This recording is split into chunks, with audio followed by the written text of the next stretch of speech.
All right, it is 1 o'clock on my end. So we're going to go ahead and start the webinar. Hello, everyone, and good afternoon or good morning, depending on where you're joining us from today. I just wanted to take a second to welcome everyone to the webinar and thank you all so much for joining us today. We know there's a lot of webinars going on right now, so we're really excited that you've chosen to spend an hour of your time with us here today. My name is Kayla Ripple, and I'm a senior associate with the Lenfest Ocean Program. For those of you who do not know us, the Lenfest Ocean Program is a grant-making program that funds ocean and coastal research projects and expert working groups to address the needs that are facing decision makers and stakeholders today. So to learn more about us, you can visit us at lenfestocean.org. And while you're there, you can also sign up for our newsletter. You can also follow us on Twitter at lenfestocean, and we'll actually be live tweeting this webinar today using the hashtag LOPwebinar. So if you're a tweeter and you want to join us there, feel free to head over to Twitter and use that hashtag LOPwebinar to engage with us there if you're so inclined. Today, we are very excited to have joining us Dr. Stephen Munch with the University of California, Santa Cruz and the NOAA Southwest Fisheries Science Center, as well as Dr. Michelle Massey, who is a research fishery biologist with the NOAA Southeast Fisheries Science Center. If you've attended webinars with us before, you know that we usually start projects with a launch webinar. This really helps to promote transparency and user engagement from the very beginning of a project. We also host webinars to share results from the research during and at the end of a project. And today, this webinar is really a hybrid between those two, where Dr. Munch will be sharing results from his last project and how this connects with a new project that just started this month in collaboration with Dr. Massey and the NOAA Southeast Fisheries Science Center. So today, Dr. Munch will be discussing empirical dynamic modeling, or EDM, including what it is, how it can be a tool for ecosystem-based fisheries management, and his new research with Dr. Massey and others to apply EDM to Gulf shrimp fisheries. And for her part, Dr. Massey will further elucidate the connection between the research and Gulf shrimp management. At Lenfest, we are particularly excited about this management connection. It's a great example of how new science can supplement the tools in our toolbox, especially when we're trying to address the complex challenges of modern day fisheries management, such as changing ocean conditions and other system considerations. As this project advances, we will continue to share information on its progress via a variety of avenues, like on our website, on lenfestocean.org, in our newsletter, on Twitter, and other places as that's appropriate.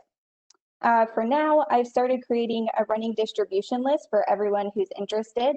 If you're not on that list or unsure if you are, just send me a note. You can find my email on the slide here.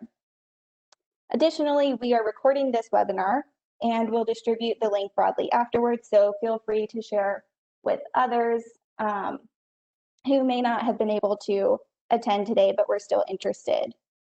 And we're almost ready to get started, but before we do, I wanted to share a few webinar logistics with everyone. With so many people in attendance today, we do have all attendees muted to prevent any feedback or echoes. And there will be time at the end for questions. So please use the Q&A panel to type and submit your question at any point during the webinar today. We'll be keeping track of that in the queue, and I'll read it aloud at the end for the researchers to answer. Depending on how many questions we get, there may not be time to answer them all, but folks are certainly welcome to follow up with us here at Lenfest or with the research team afterwards. And with that, we will get started, and I'll turn things over to Dr. Munch. Steve, I'm going to hand you presenter controls. Great. Can you hear me? Yep, we can hear you. Super. So thanks for the slides. Thanks for the introduction, Kayla. It's a pleasure to work with the LenFest Oceans program. And I'm really glad to have this chance to both present some of the work that we've done before and that LenFest has generously supported, and to describe the new work that we're just starting. Now, I'm under the impression that not everyone is a fisheries scientist, and so I thought I should start with some brief background. So if there's anything like a fundamental theorem of fishing, it's this, that there's some relationship between the biomass that's produced versus the current biomass that starts out low at low population sizes and increases or levels off or decreases at large population sizes. And that's shown by this blue line here. And that the mortality, natural mortality, is shown by this red line. It doesn't have to be a straight line, but let's just say for now that it is. And the difference between that is the population growth, or the surplus production. And this surplus production could be sustainably harvested by fishing. So this is sustainable yield. And any place on this curve where the blue line is bigger than the red line is a place where we could be sustainably harvesting. And a common target for fisheries management is to try and maximize the sustainable yield. Now, given this foundation, let's take a look at some of the data on the production side of this equation. And that's shown here. Here are two plots of stock biomass on the horizontal versus the number of new fish that are coming into a population on the vertical. The plots are for anchovies and sand eels on the right. And the dots are the data, which well, they don't look a whole lot like the plot in the previous figure. But we can fit models to these. And when we do, we tend to view the difference between the lines and the data points as noise. That is, it's kind of like static on an old school TV. It's certainly annoying, but it doesn't have any direct bearing on management, or at least that's the way we tend to treat that when we go to construct policy. But in the 100+ years that fisheries oceanographers have been studying recruitment, we know that a whole lot happens as we move from eggs to larvae to juveniles. Things like egg quality, egg number matter, currents certainly matter, growth and mortality, food availability, stratification and upwelling can affect that, as well as temperature, dissolved oxygen. All of these things contribute, not to mention the effects of predators and competitors. But we rarely have data on all of these different factors. And so what can we do about that? Well, one potential solution to this problem comes from nonlinear dynamics. Tankin's theorem of time delay embedding shows that when we have a system with many variables, but we only observe a few of them, we can use time lags to reconstruct the full dynamics of the system. This idea has been used in lots of different disciplines and consequently has many different names, including time delay embedding, nonlinear forecasting, or most recently, empirical dynamic modeling, or EDM for short. And that's the term I'll use. Now, if you haven't seen this before, it probably sounds like magic or maybe something less complimentary. And so here's a little demo to try and make it more tangible. Let's say we have a 3-species system, which is a producer, a grazer, and a predator. And we'll look at the dynamics of this system. And these plots show the abundance of each species plotted as they change through time. But we can also plot these in a 3D space where each axis is the abundance of one of the species. Now, when plotted in this way, these complicated looking time series actually trace out a fairly simple shape. And that's the attractor for the system. Now, in red, we have something that looks similar, but this one uses only data from the producer. The 3 axes here are the producer now, a step into the future, and 3 steps into the future. Now, the match between these pictures isn't perfect, but the point of this video is to show that there's a one-to-one correspondence between them. Now, this is cool and all, and it's really nice to make these videos, but what can we actually do with this in practice? Well, if we have the attractor, we could, and we knew the abundances for all 3 species, we could look up where we are now, find some times when the system was previously near that state, and ask where it went last time, and use that as our prediction.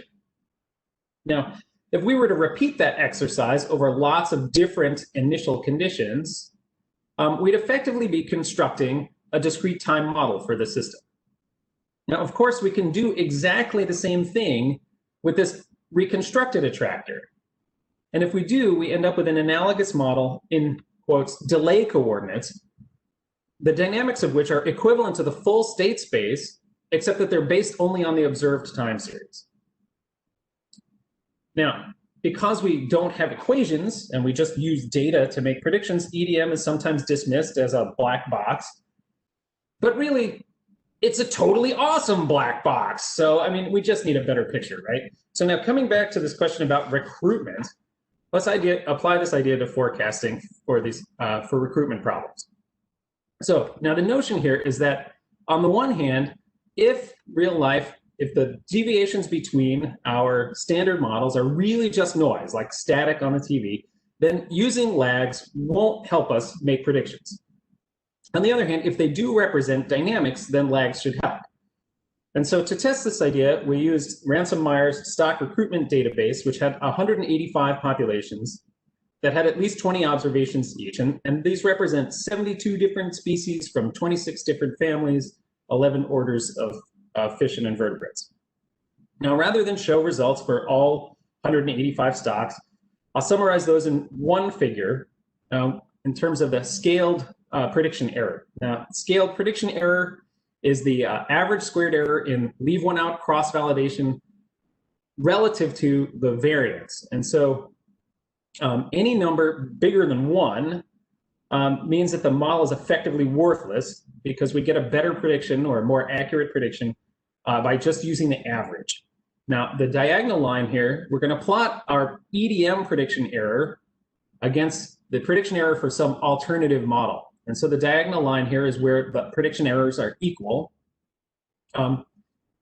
Above the diagonal line, the EDM predictions have less error, and so they're better, more accurate. And below the diagonal line, the alternative model is making more accurate predictions. So we kind of hope that it's going to be mostly in this triangle, right? Okay, so here's how it turns out. The dots represent all 185 stocks, color-coded by taxonomic order. And most of the dots, and the alternative model in this case is the Beveridge and Holt stock recruitment model. I tried this for all of the standard stock recruitment models. It kind of doesn't matter. And I'd be happy to show you those at the end if you're really curious. But the important parts here are that most of the dots are above the diagonal. And so it looks like EDM does better than the standard model for most cases. In fact, it does better than the Beveridge and Holt model for 90% of the populations that we looked at. And the prediction error is 25% less on average. And in some cases, particularly over here, the prediction error is a lot less. So what do these points have in common? Well, if we look at the EDM prediction error versus this horizontal axis here is the number of observations in the time series divided by the age at maturation. So you can think of this as the number of generations that we've observed the population for. We can see that the prediction error goes down pretty sharply, such that for short-lived species, these two, we can explain nearly 50% of the variation in recruitment. And that's pretty good. Now, since a lot of the variation in recruitment is predictable, it isn't like static. And at least some of that variation is dynamics that we might want to consider when we develop management advice. But as my friend Alec McCall once said, this forecasting stuff is great, Steve, but what we really need is some estimate of the maximum sustainable yield.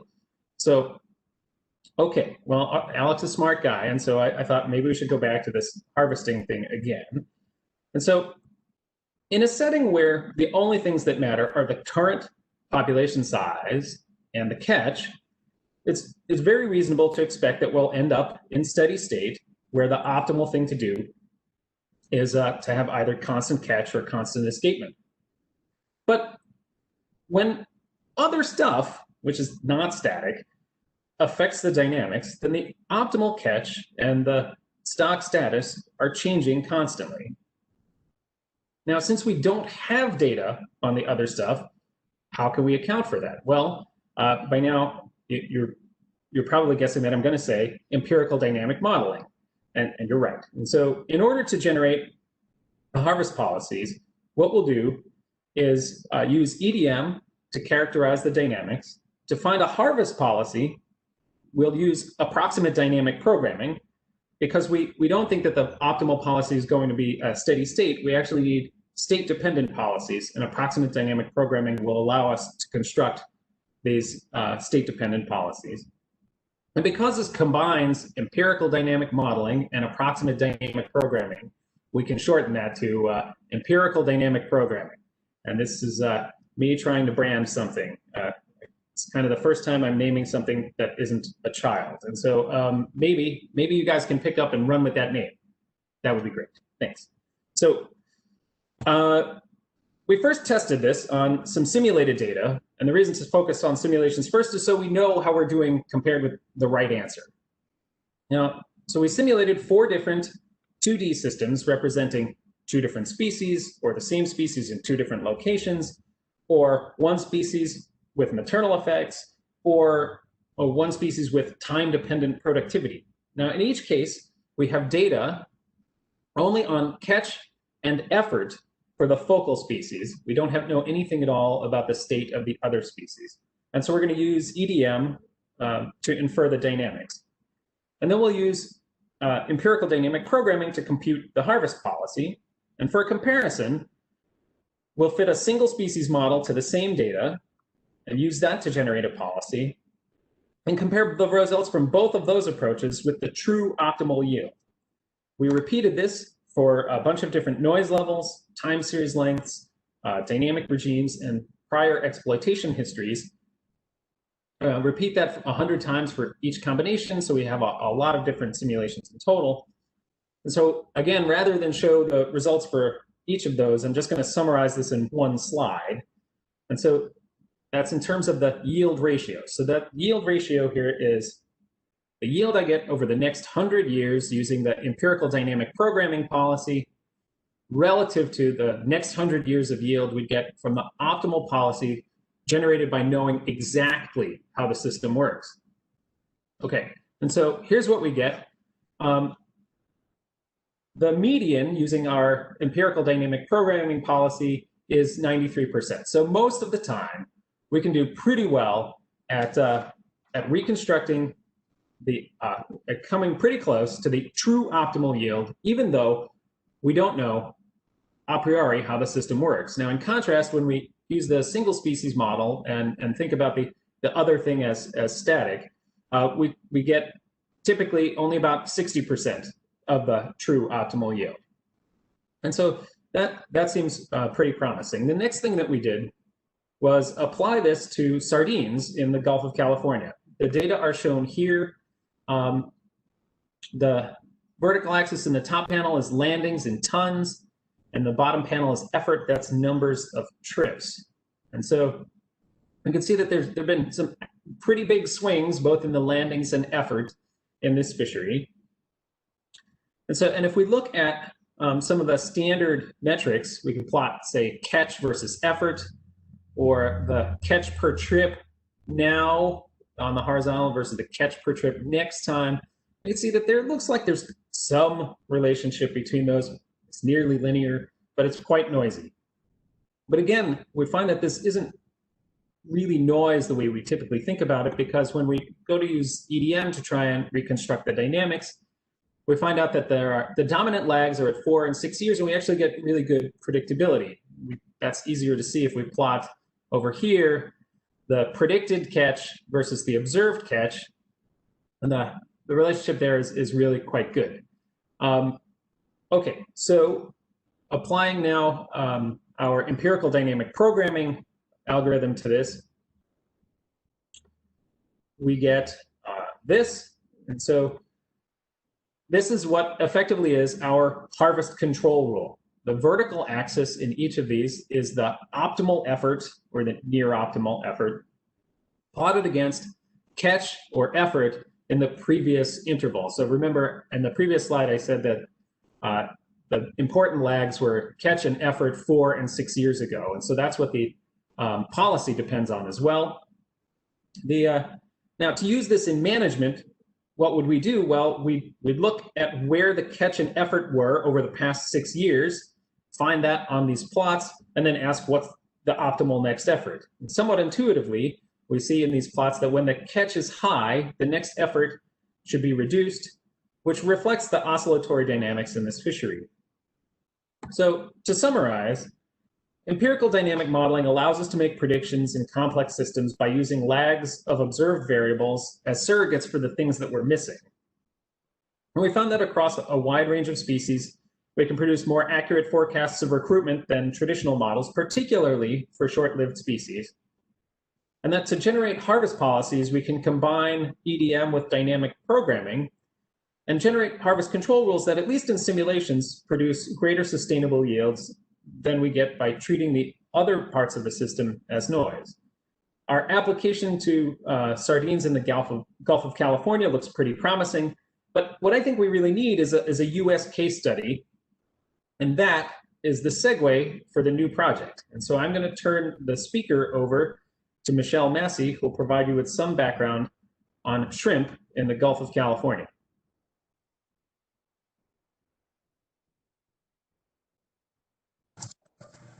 All right, great. Thanks, Dr. Munch. All right, so let's take a moment now to talk about the Gulf of Mexico shrimp fishery. So next slide. All right, so the National Marine Fisheries Service provides annual stock determination criteria, or SDC, to the Gulf Council for several shrimp species. Now, for management purposes, those are the shrimp stocks brown, white, pink, royal red, and other shrimp. Now, for brown, white, and pink shrimp, these are assessed annually using advanced statistical catch-at-age models, and this is done in stock synthesis. And the outputs from the stock synthesis models provide the stock determination criteria. So for shrimp, that's biomass current and F current, or current being the current year. And we compare that to the established benchmarks or thresholds in the fishery management plan, which are biomass at maximum sustainable yield and fishing mortality at maximum sustainable yield.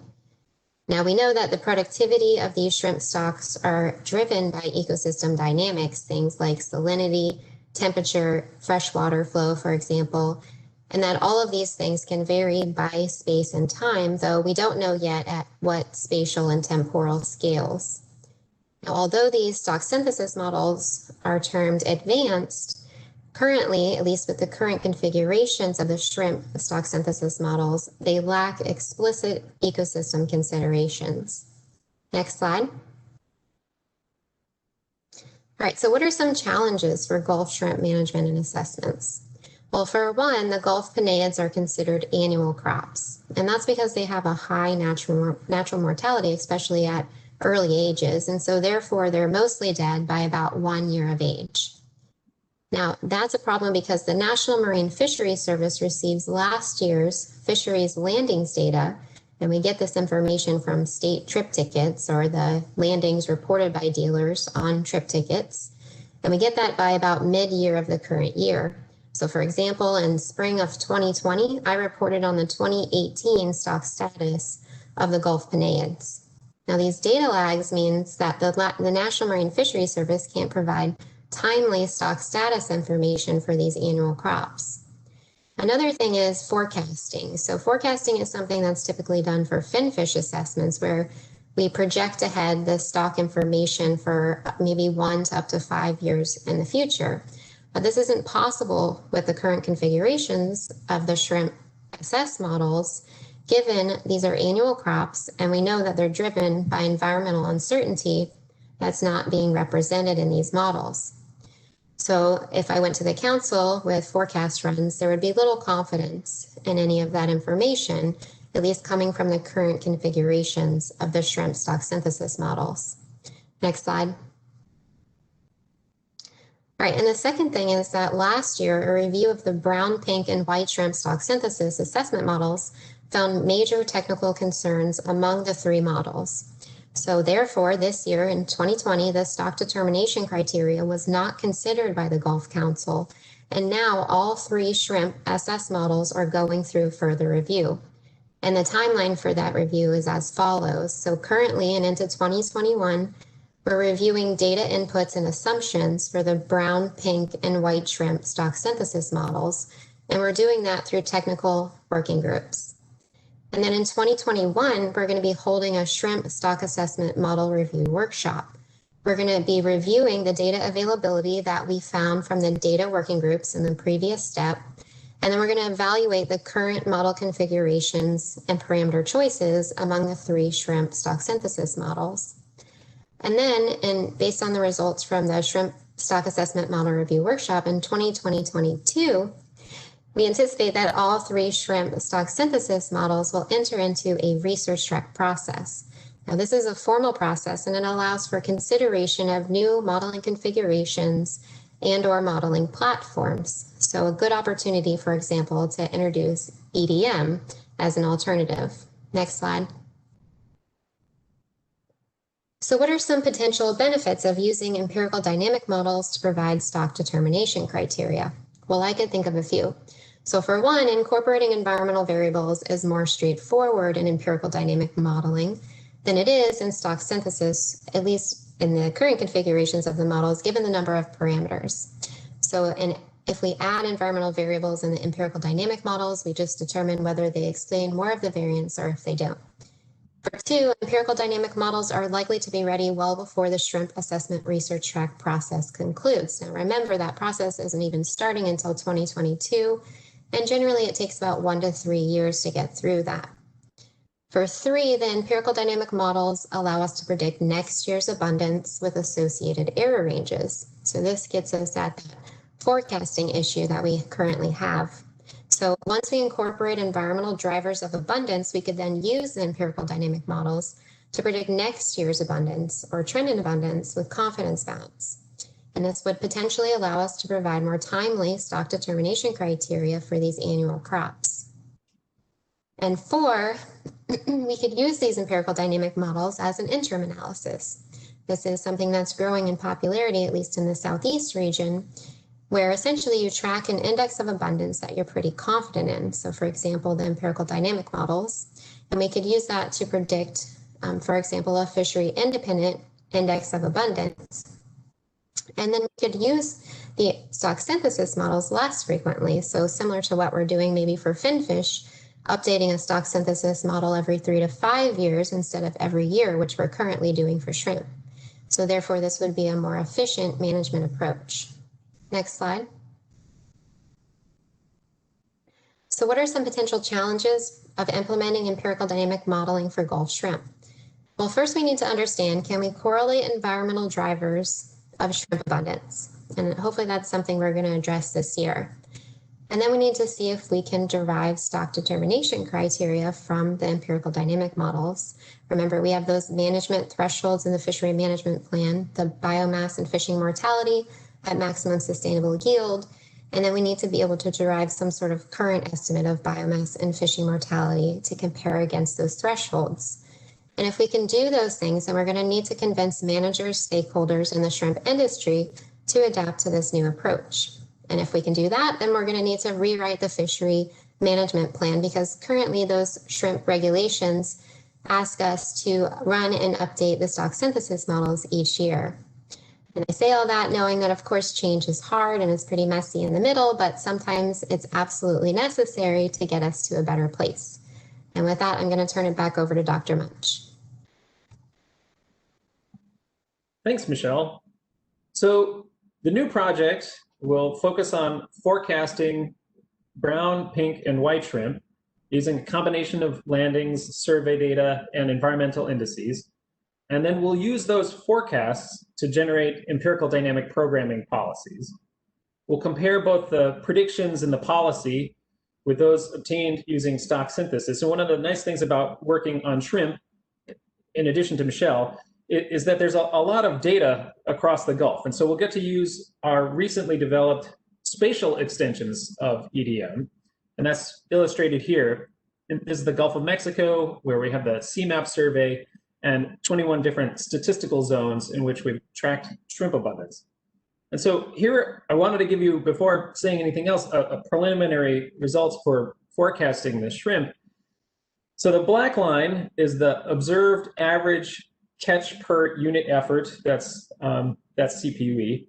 In the top is the summer survey in the CMAP, and the bottom is the autumn CMAP survey. The red lines are the forecasts that we obtained using our spatial EDM model. And so when I say forecast, I should point out that each prediction, it's a real forecast. Each prediction depends only on data in previous years. And so that's, it looks pretty good. Overall, we can explain more than 60% of the variation in Gulf-wide abundance in the summer, and more than 80% in the fall survey. And so this seems pretty promising. Our next steps are to incorporate those environmental indices that Michelle was talking about, and then to construct our empirical dynamic programming policies, and then compare the predictions and policy results with stock synthesis outputs. I hope to have some solid results on at least the forecasting and EDP policy by the spring. So we'll see how that turns out. So before I take any questions, I want to thank again LenFest, the LenFest Oceans program, and Pew for supporting this work. And I wanted to put in some special thank yous, particularly to Rick Mathot, who got me started on shrimp, and Michelle for being such an enthusiastic collaborator. And with that, I'll take any questions. Awesome. Thank you so much, Steve and Michelle, for that great presentation. It looks like we have one or two questions so far, but I'll also give a few minutes for others to type their questions into the box. We also have a few links that we can share with you all today that details some of Dr. Munch's previous research and more information about empirical dynamic modeling and its application to fisheries management. So I'll be sharing those as well. All right, so our first question is, so in general terms, what are some of the data limitations you have encountered? For example, data sampling intervals, minimum length of data set, etc.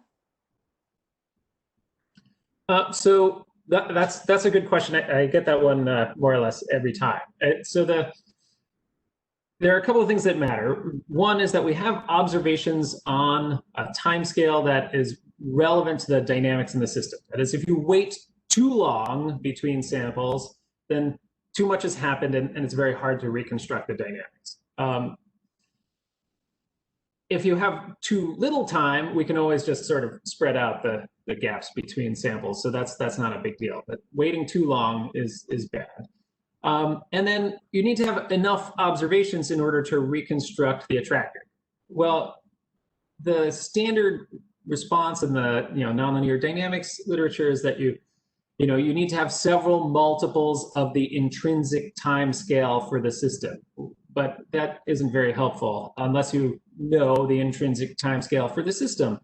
So one of the things that we found in the recruitment analysis was that we could think about the age at maturation or the generation time for the species as a handle on the intrinsic time scale. And what it looks like is if you have 5 to 10 multiples of the generation time in your set of observations, then you can do a pretty reasonable job, which is why we're sort of moving to focusing on short-lived species and why shrimp makes such an excellent case study.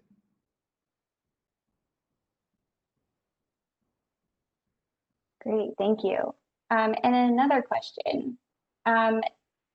First of all, thanking you and saying this was very interesting. How would you include environmental variables? It's not clear from the presentation. So if you could just expand a little bit on that, that would be great. Sure. So I skipped over all of the technical bits, but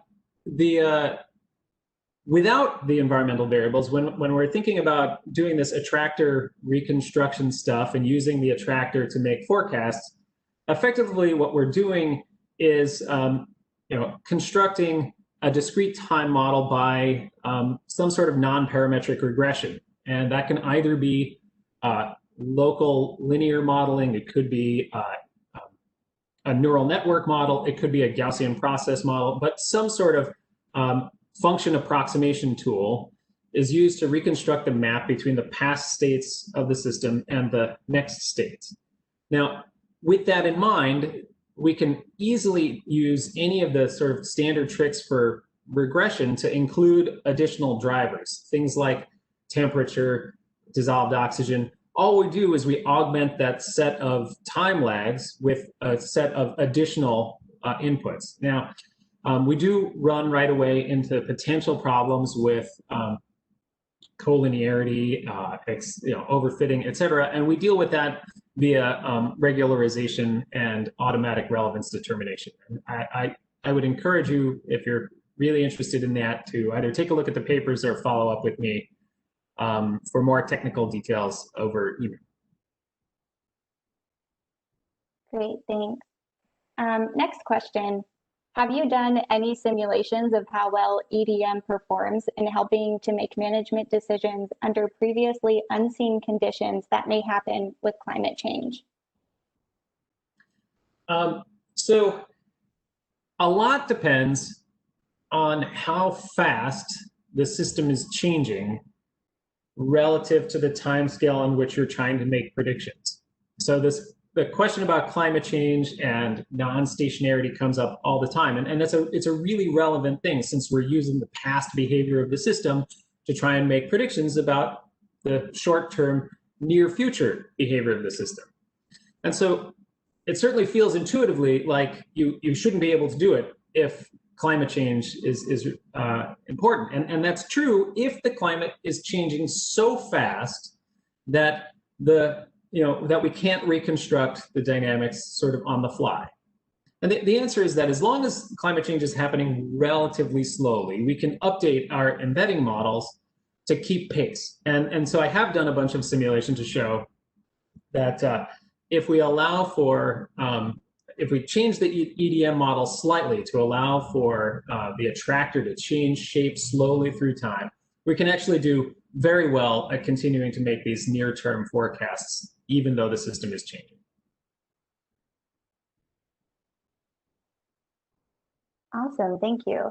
And just to let everyone know, I have gone ahead and added some of those papers and links to previous research, so feel free to check those out. I'll also send them along in an email afterwards with a recording of this presentation. So we do have a couple more questions. Here's one. What kind of response to these EDM results are you getting from managers, stakeholders, and the sardine/shrimp industry? The answer to that is none, because I haven't talked to any of those people yet. So the sardine folks that I interacted with, there were other fisheries scientists who thought that the results were interesting, and that they didn't defy reason, which is I guess pretty good. But I haven't actually talked to any managers or stakeholders about those results yet. Although that seems like a really good thing to do. Yeah, and I'm sure that's something that you'll be doing throughout this research as well. And also this is a good start to that in just informing everyone about the work and starting those conversations. So I will say, if anyone does have questions that you would like to follow up with, there is contact information on here, and we're happy to relay any messages to the researchers, or you can just contact them directly. Their contact information is listed on the screen here. Yeah, I should say that just because I haven't talked to stakeholders yet doesn't mean I don't want to. Exactly. Awesome. All right, here's another question. Thanks, Steve and Michelle, for the excellent talk. It sounds like most of the time EDM helps us get it right, but are there ever specific instances where it's gotten the behavior of the system very wrong? Is there a pattern to those instances? Well, okay, that's a good question. So there are certainly cases where we can't quite get it right. So one of them is where you have really sharp changes in the attractor. That is, since what we're doing is effectively trying to interpolate across the data, that in terms of the attractor, when there are big changes in curvature, that is, it goes from being very flat to very wiggly, the model has some trouble figuring out what to do. And we end up with a problem in underestimating things where it's wiggly and making it too wiggly in the places where it's flat. In other spots, if we don't have enough information in the data to reconstruct the dynamics, it just tells us that things aren't changing.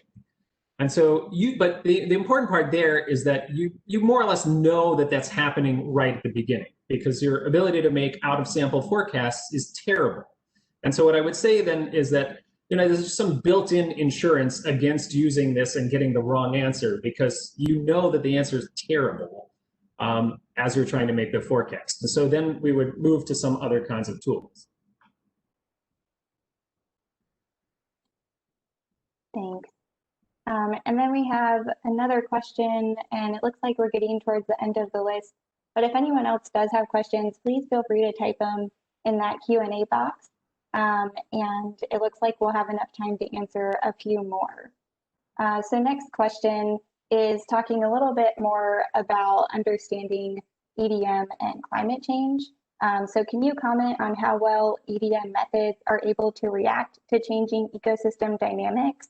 And are the stability assumptions in EDM similar to other methods, or are they more able to account trends through time, such as climate change? So let me start out by saying that most of the models that we fit sort of assume that things continue to work the way they've worked in the past, so that we can make some sort of prediction. Whether we're thinking about this from a mechanistic modeling point of view or a non-parametric modeling point of view, there is an implicit assumption that the relationships that we've extracted from the data previously continue to hold. And that's true whether we're doing experiments to figure that out or whether we're just fitting time series. So to the extent that we can do this with EDM by relaxing the assumption that the attractor is always the same shape, we can actually do reasonably well at compensating for things like climate change. In addition, if we know that, or we have a good reason to believe that the main driver of the changes in dynamics is something like temperature, we can build that in to our EDM models and then not have to worry about changing the shape of the attractor. And then I guess another thing that comes to mind is that there are other kinds of changes that are a little bit more problematic, right? So one of the things that people worry about with climate change is that things move. And so if the data that we have is local to a specific region, but the dynamics are changing because we have a new species that's come in and started eating the thing that we had before, if that changes fairly quickly, what we'll see in our EDM models is that our predictions become a lot worse really fast. Now that's, on the one hand, that's not so great because we're making the predictions that aren't good, but because we know how well we should be predicting, that also sends up a red flag that something has changed and lets us know that we need to go and relax the assumption that the attractor's the same. And so, all of the time series that we've looked at and that we've made forecasts for that seem to work pretty well are also obviously from Earth where the climate is changing. And so we haven't really seen any dramatic disasters in terms of our ability to forecast, despite the fact that climate change has been happening throughout all of these time series. So my feeling is that it works reasonably well, and that the patches that we've come up with, like the attractor changing shape, those actually do a pretty good job for most of the systems that we've looked at. Awesome. So to follow up with that, we have another question about attractors. In the case where we know we have more than one attractor and that the attractor has shifted over time, would you use the entire time series or only the data from the current attractor?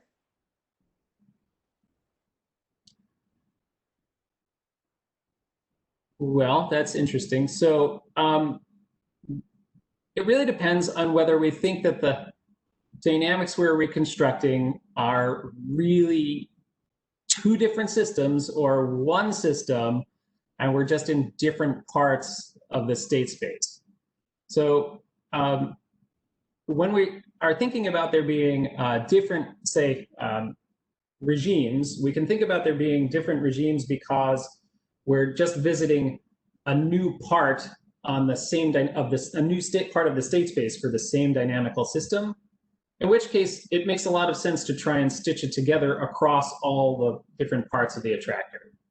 On the other hand, say if you have different dynamics because this the system is fundamentally different, like you've had several new species invade the system or something like that, or we've turned the water off to a river system or an estuarine system because of a dam, then you really want to think about having separate attractors.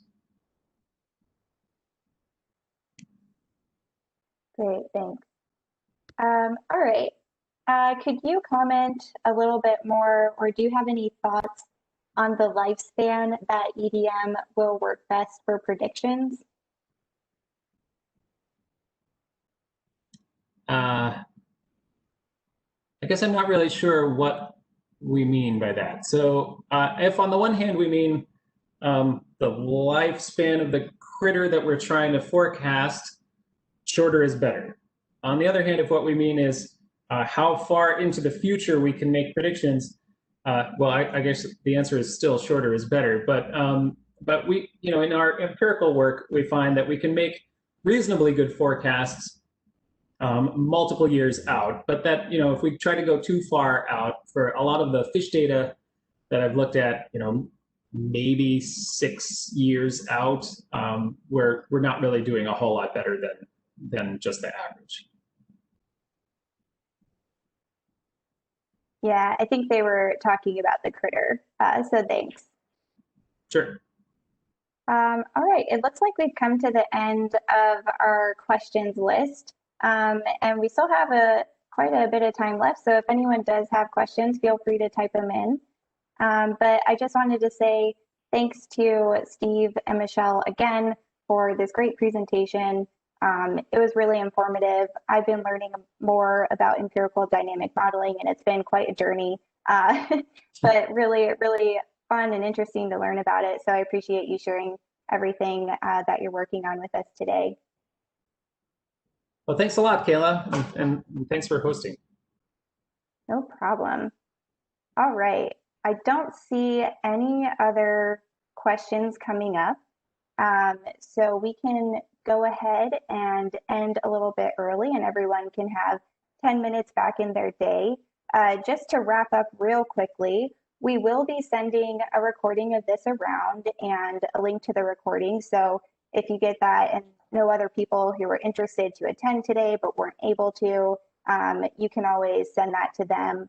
And in that email, we'll follow up with the links to the previous research and some of those articles talking about frequently asked questions about empirical dynamic modeling, and also some of the studies that Steve was talking about today. And we'll also be creating a project fact sheet and web presence for the current project, but because this one just started, we haven't gotten around to putting that web presence up, but we'll circle back with everybody here who attended, as well as anyone who registered but wasn't able to attend, with that web page once it's up.